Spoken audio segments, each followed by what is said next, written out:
जब श्री राम ने अश्वमेध यज्ञ किया तो यज्ञ का घोड़ा घूमते घूमते देवपुर नाम के नगर में जा पहुंचा। उस नगर के राजा का नाम वीरमणि था। वीरमणि भगवान शिव का परम भक्त था, इसलिए देवपुर की रक्षा स्वयं भगवान शिव करते थे। वीरमणि के पुत्र रुक्मांगद ने जब यज्ञ का घोड़ा देखा, उसे बंदी बना लिया।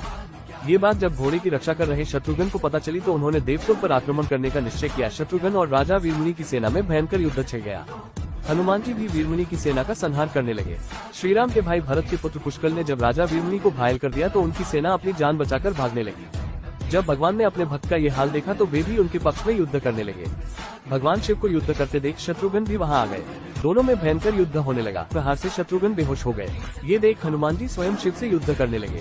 हनुमान जी ने शिव जी से पूछा कि आप तो राम भक्त हैं, तो फिर हमसे युद्ध क्यों कर रहे हैं?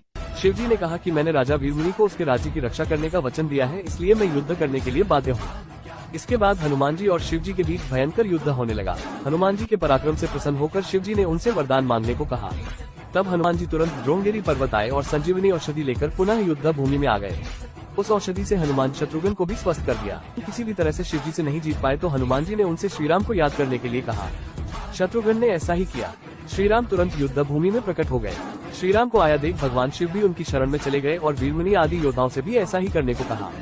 वीरमणि ने यज्ञ को घोड़ा भी श्री राम को लौटा दिया और अपना राज्य भी उन्हीं को सौंप दिया। इस तरह वो युद्ध समाप्त हुआ।